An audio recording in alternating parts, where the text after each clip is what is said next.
et pour les églises qu'il avait bâties, entre autres cette église auquel Timothée était en train de conduire.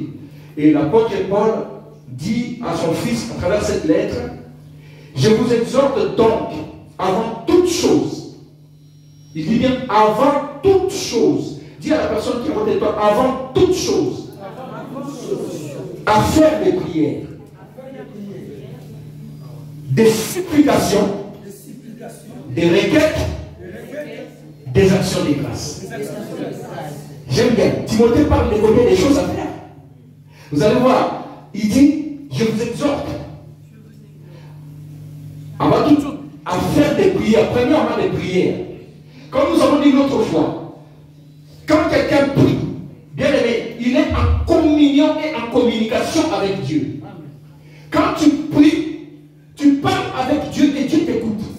La Bible dit que notre Dieu est un Dieu qui écoute. Il n'est pas sourd. Lui-même, il a dit dans le livre d'Ésaïe, mes oreilles ne sont pas sourdes pour ne pas entendre ce que vous me dites. Mais si vous me dites quelque chose et que je ne fais rien, c'est à cause de votre façon de vous conduire, de vos péchés. Il dit aussi que ma main n'est pas courte pour ne pas répondre favorable à vos requêtes. Mais ce sont vos iniquités qui m'empêchent d'intervenir. Alors, il ajoute, donc ça veut dire que dans la prière, nous sommes en communion et en communication avec Dieu. Quand quelqu'un est en prière, c'est comme quand tu prends ton téléphone, tu appelles une personne. Tu parles avec la personne et la personne t'écoute. Cette communication, dans l'œil comme ça, tu ne peux le voir. Mais les ondes traversent et touchent les satellites, et les satellites localisent le numéro que tu as appelé et vous conversez. Qui est celui qui a pris le téléphone et qui a commencé à parler dans le vide, alors qu'il a lancé un appel? Très souvent, quand quelqu'un nous appelle, lorsque nous répondons, alors je t'écoute, et tu l'entends toujours parler, à un moment c'est énervant. Tu dis, mais je parle dans le vide, il ne m'entend pas. Mais je t'écoute. Et lui là-bas, il dit, mais je ne t'entends pas. Vous voyez, donc la communication n'est pas là. Or, dans la prière, c'est une communication entre le Créateur et les créatures. Et nous sommes des créatures. Nous avons besoin, comme nos enfants à la maison. Qui est ces parents-là? Qui sont ces parents-là qui ne parlent pas avec leurs enfants? Chaque jour, moi, mon fils, quand il se réveille, bonjour papa, il vient, il monte sur moi, il veut me voir. Mais est-ce que les enfants de Dieu, nous aujourd'hui, nous avons l'habitude de sentir que la présence de notre papa est nécessaire?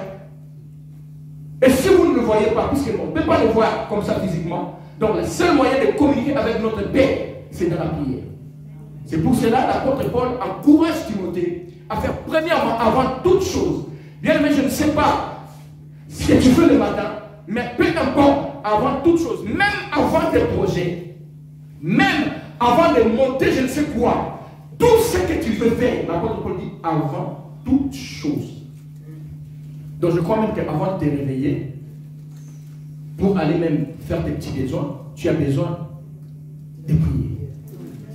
Parce qu'il y a des gens bien aimés, vous savez, alors qu'ils dormaient tout allait bien, mais le matin, quand il s'est levé, il n'a même pas fait 3 pas jusqu'aux toilettes, il est tombé AVC. Avant toute chose, vous savez, dormir et se réveiller, ce n'est pas une habitude bien aimée.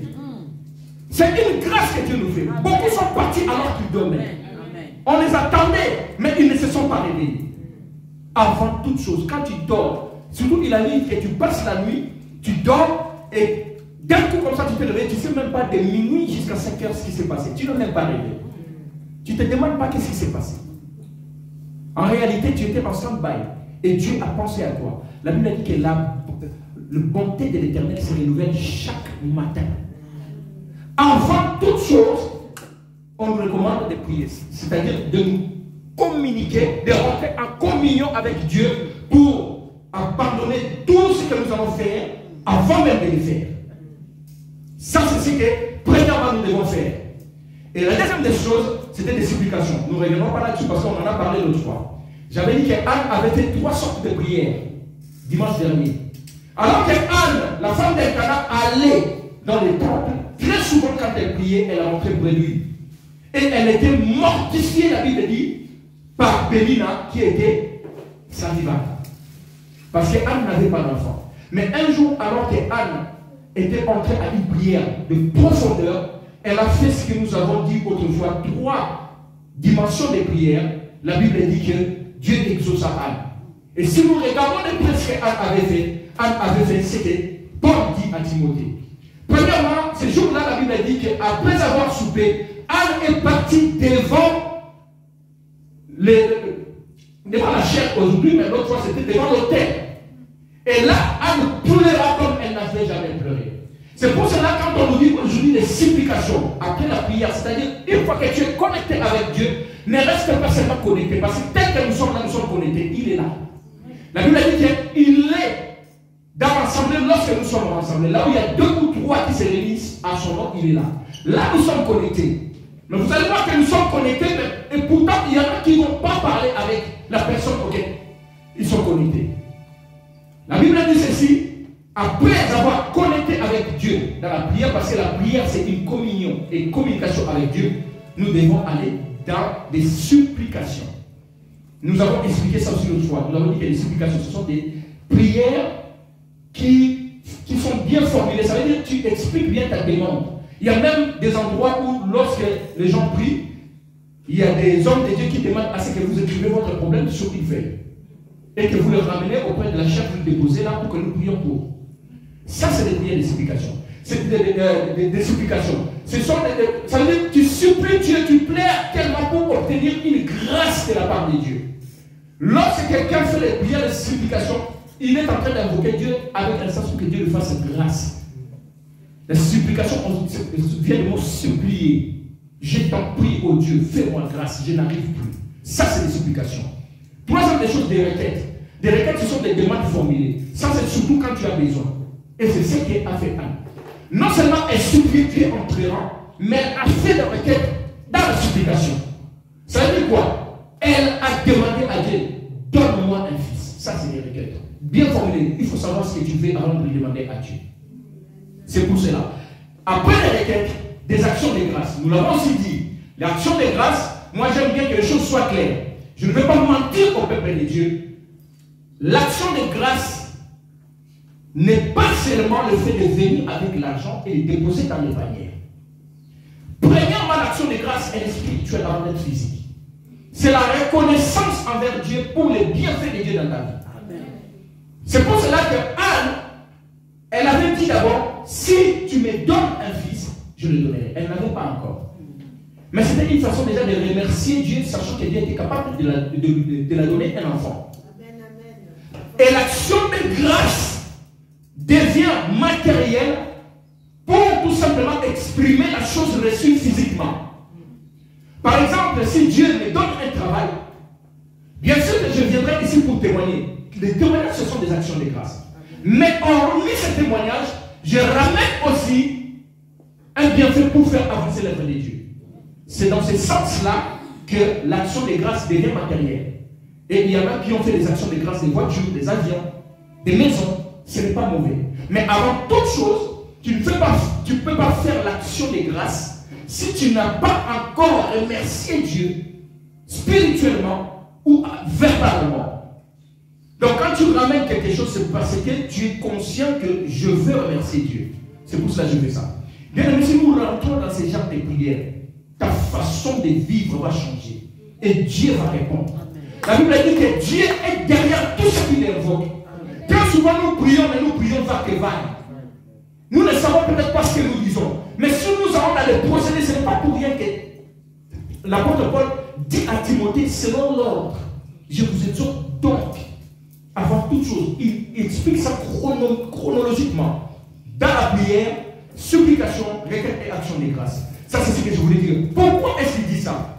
Dans le verset 3, il dit, cela est bon et agréable devant Dieu notre Seigneur.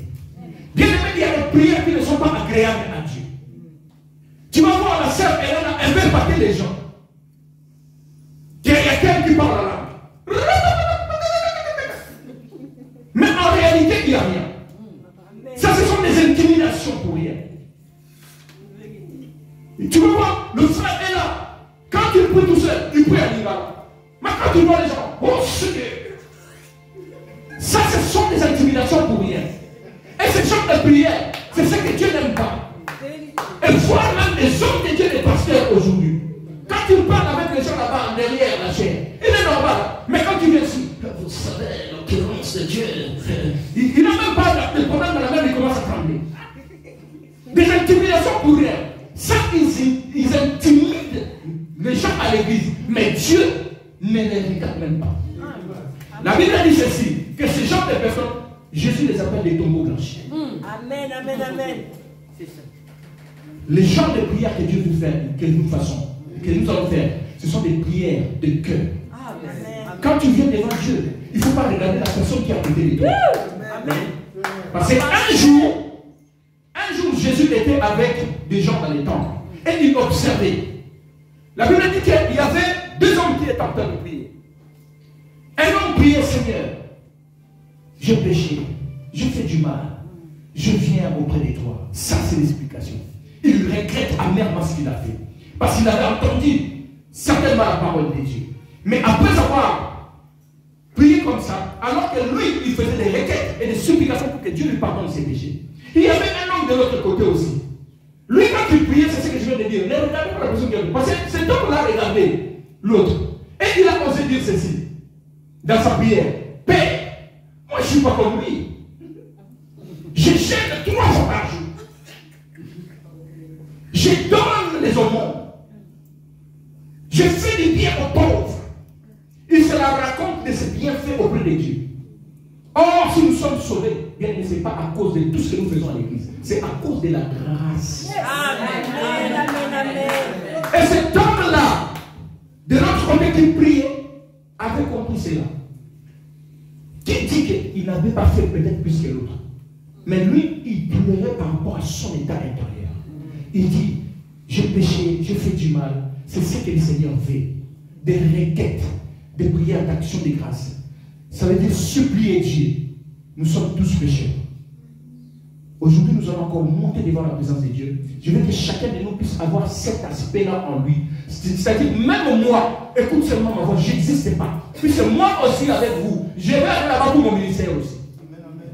Je vais aller là-bas pour le problème de ma famille aussi. Amen. Quand nous allons monter tout à l'heure, moi aussi j'ai des problèmes. Il ne faut pas croire que les pasteurs n'ont pas de problèmes. Ils ont aussi des problèmes, peut-être pire que nous. Mais si nous sommes là toujours pour regarder, ah, pasteur, quand tu commences à prier, tu vois étendre et tout, toi tu ne vas pas prier. Même les enfants tels que vous êtes là, Dieu vous entend aussi. Il vous écoute. Vous avez aussi vos problèmes, même si vous êtes sous la responsabilité de vos parents. Vous allez à l'école, vous n'allez pas avec les parents.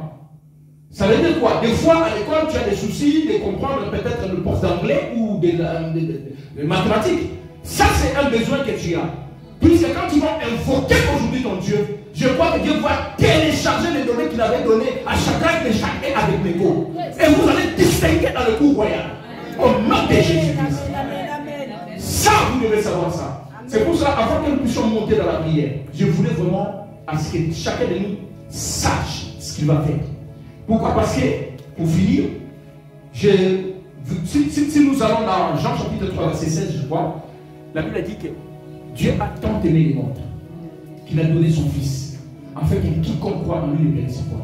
Si nous faisons ce genre de prières, nous devons savoir que c'est parce que Dieu nous a aimés et qu'il a donné son Fils pour que nous puissions rentrer en communion avec lui à travers son Fils Jésus-Christ. C'est pour cela les prières que nous faisons, nous devons les signer au nom de Jésus. Amen. Parce qu'aucun autre nom, bien aimé, ne peut nous donner la solution. Puisque Dieu a tout pardonné dans son Fils Jésus. Amen. Et lui-même il a dit, personne ne peut aller au Père que par moi. Tu veux prier Dieu? Oui, bien sûr, mais il faut prier Dieu que par Jésus-Christ. Dieu est un Dieu d'ordre.